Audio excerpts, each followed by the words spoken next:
Natambua kazi kubwa inayofanywa na serikali ya Jamhuri ya Muungano wa Tanzania inaongozwa na Daktari Samia Suluhu Hassan. Amefanya kazi kubwa sana na kuongeza bajeti ya kilimo. Hata sisi katika halmashauri ya Chato tunaendelea kupokea vifaa mbalimbali kwa ajili ya kuboresha idara ya kilimo na mifugo. Naamini sasa tulipokea vishikwambi kwa maafisa ugani wote, tulipokea pikipiki, tulipokea vifaa vya mifugo ikiwepo majokofu, ikiwepo namba, zikiwepo yale masirinji, si ndivyo? Tumepokea vitu mbalimbali, lakini tumepokea maelekezo katika upembuzi yakinifu wa upande wa miundombinu ya umwagiliaji na vitu vingi kadha wa kadha katika eneo hili. Kwa hiyo tunaendelea kuishukuru serikali kwa kazi kubwa inayofanya katika kuletea wananchi maendeleo. Lakini mimi naomba niseme machache kwa sababu kikao hiki ni kikao kazi. Jukumu la idara ya kilimo, mifugo, ushirika, shughuli na uvuvi ni kuhakikisha usalama wa chakula kwa wananchi. Ni kuhakikisha usalama wa chakula, food security. Nafikiri ndio theme kubwa sana katika idara ya kilimo na mifugo, ni food security. Najua kuna mifumo mingi ambayo nimejaribu kuuliza hapo, nimewasikia hiyo mifumo mbalimbali, nilikuwa nataka nijue, nisoleta afisa tehama hapa ili atushauri baadaye namna ya mifumo. Lakini jukumu kubwa sana ni kuhakikisha usalama wa chakula kwa wananchi. Lakini namba 2 kuhakikisha kabisa kwamba wananchi katika wilaya ya Chato na wilaya nyingine zote kwamba pia wanakuza uchumi, kwa sababu bajeti ya serikali pia inategemea kilimo, lakini na viwanda vyetu vinategemea kilimo. Kwa hiyo ni eneo muhimu na ni eneo nyeti sana kwa ajili ya uchumi na ustawi wa wananchi katika nchi yetu ya Tanzania, ikiwepo wilaya yetu ya Chato. Sasa mimi na mambo machache tu ya kusema. Kwanza niwapongeze kwa kazi kubwa mnayofanya katika eneo hili. Hongereni sana, kwa sababu nimeona hata ile kuomba chakula katika kipindi cha miaka mitatu hatujaagiza chakula tena, si ndivyo? Wale wenzetu wa ghala la chakula wanaitwa nani? NFRA miaka 21 22 wamekuja mara 2. Mwaka juzi walikuja tena hapa kwamba tuna chakula, lakini baadaye tukaona kwamba hatuna hitaji wa chakula kwa sababu tayari tuna chakula cha kutosha katika maeneo yetu. Kwa hongereni sana katika eneo hili. Lakini namba 2, nimeona pia kumekuwa na ubunifu kwenye baadhi ya maeneo.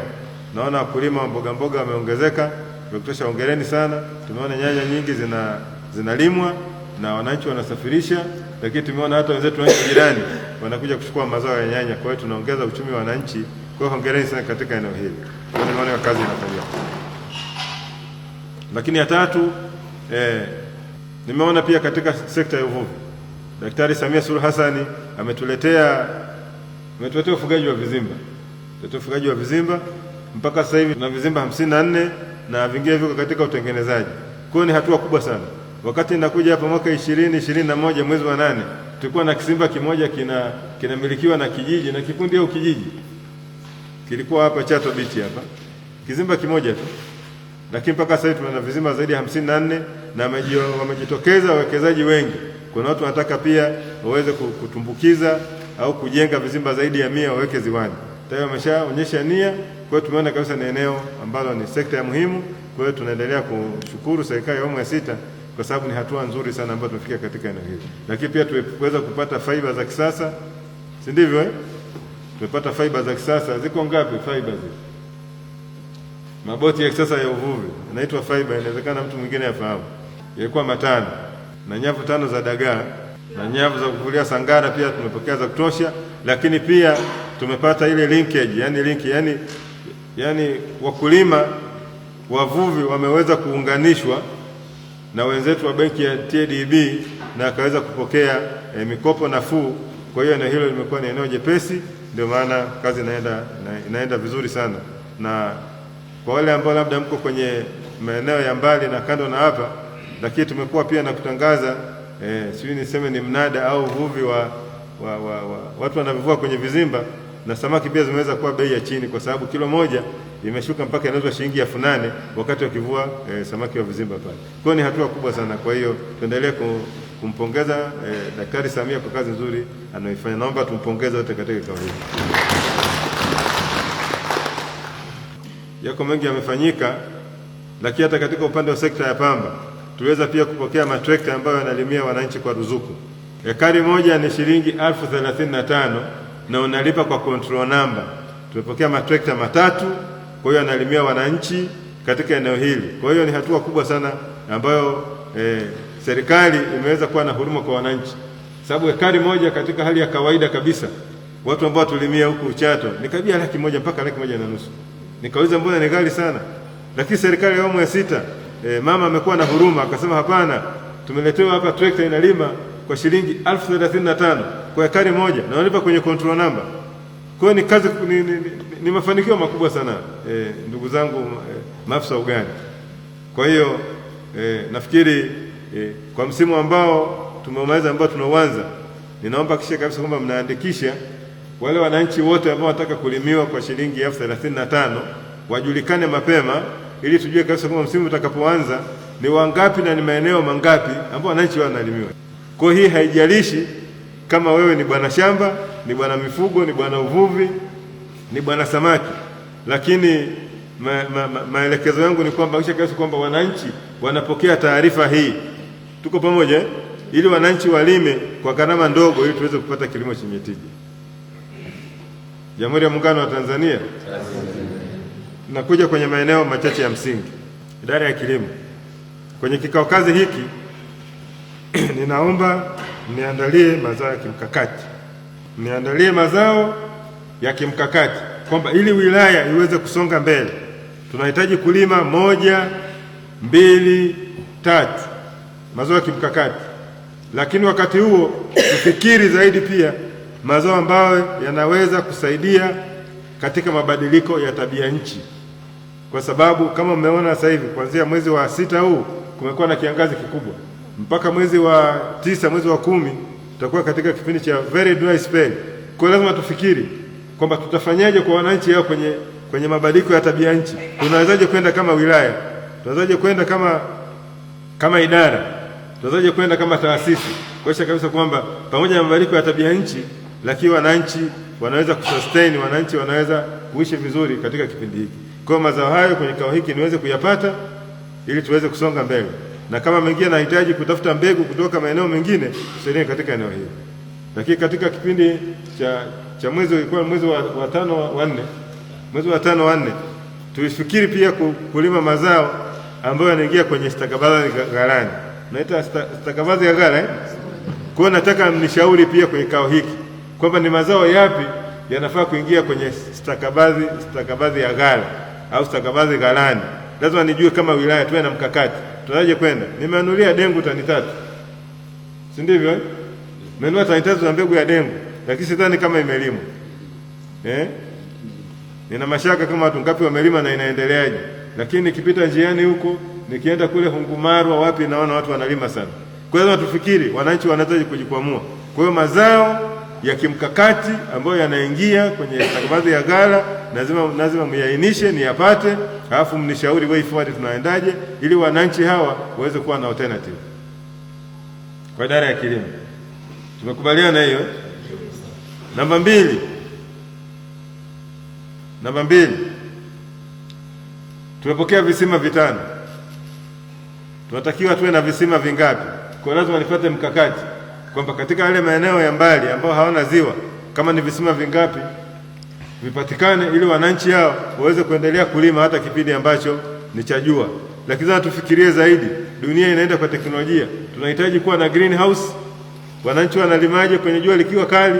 Nyinyi mnajua sayansi ya mimea vizuri, si ndivyo? Kwa hiyo mtatushauri katika eneo hili. Wale wananchi ambao wana uwezo, tuna wachimbaji wazuri na uwezo, wanaweza kuanzisha greenhouse hata kama jua linawaka namna gani, mtu anaweza kaendelea kulima. Sababu mnasema kuna effect ya jua sio na vitu gani. Kwa hiyo lazima tuweze kuona katika eneo hili. Jamani, tuko pamoja? Eneo la 3 katika idara ya kilimo, kuhusu mbolea, tumekuwa na changamoto kubwa sana ya upatikanaji wa mbolea. Lakini kama halmashauri tumekubali, tumeshajisajili kama wakala wa mbolea. Kwa hiyo mahitaji ya mbolea nao lazima niyapate mapema, kwa sababu halmashauri ndio itakuwa inanunua mbolea kutoka kule inaitwa TFRA.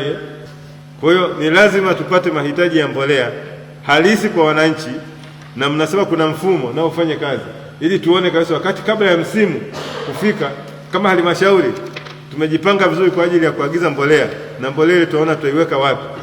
Tunaona vizuri. Sasa tumeshapata kibali ili tuondoe zile lawama, sio imekuja Katoro, sio imeenda Bwanga, sio wakala kwa Bwanga. Kwa hiyo kwa sababu tumeshasajili tayari tuweze kuhakikisha kwamba mahitaji ya mbolea tunapata mapema kwa ajili ya wananchi. Lakini mbolea inaenda sambamba na mbegu. Mbolea inaenda sambamba na nini? Na mbegu. Na pia kwenye kikao hiki kazi tuweze kupata kwamba ni mbegu zipi ambazo zinahitajika kwa msimu, kama ni mawakala, kama ni nani, lazima tuwe pamoja. Na baada ya kikao chenu muandae kikao pia kufanya kazi na mawakala wa pembejeo. Hapo shikaso kwamba wananchi wanapata mbegu kwa bei stahimilivu. Serikali tuletea mbegu za ruzuku za mahindi, si ndivyo? Tuipokea mbegu za ruzuku za mahindi. Kwa hiyo tuone best price katika eneo hili. Katika upande wa kilimo inaendana pia na mambo ya umwagiliaji. Sasa sijui yule mfumo wenu, lakini kwa upande wa umwagiliaji yale mabonde ambayo ni ya kumwagilia tunajua ukubwa wake. Yaani tumecoordinate kwamba bonde hili. Unajua dunia iko imekuwa kama kijiji, si ndivyo? Kama kijiji. Inatakiwa ifike hatua. Nimeongeza TEHAMA hapa, TEHAMA mtatusaidia. Yaani mtu akitaka kuona bonde la Mhololo hahitaji kufika Mhololo. Anaenda kwenye Google Map, sio kwenye Google Earth, sio kwenye Google nini. Tuko pamoja?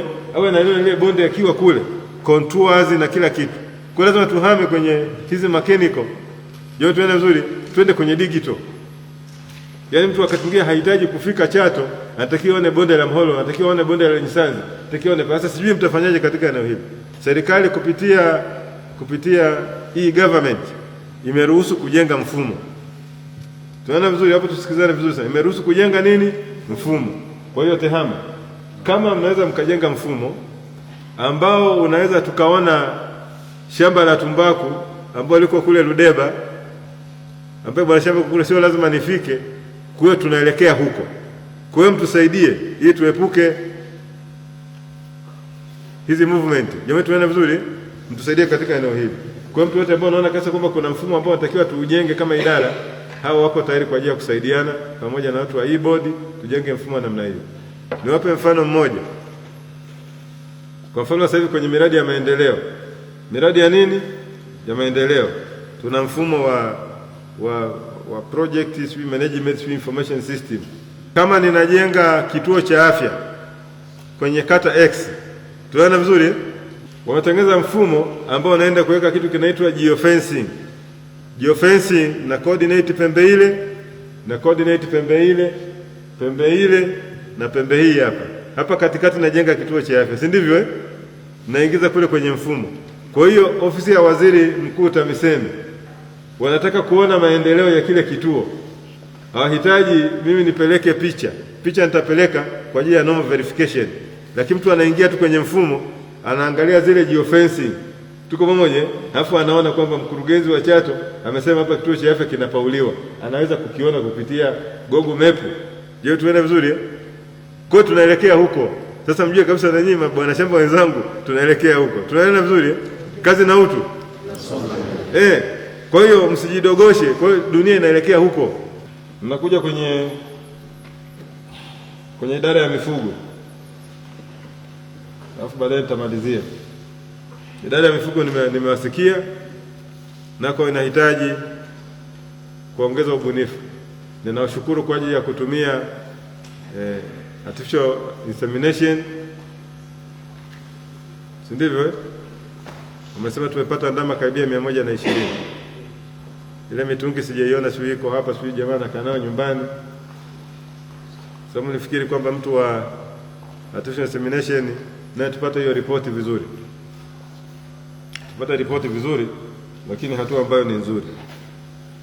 Lakini pamoja na kutumia artificial insemination, uhimilishaji, si ndivyo?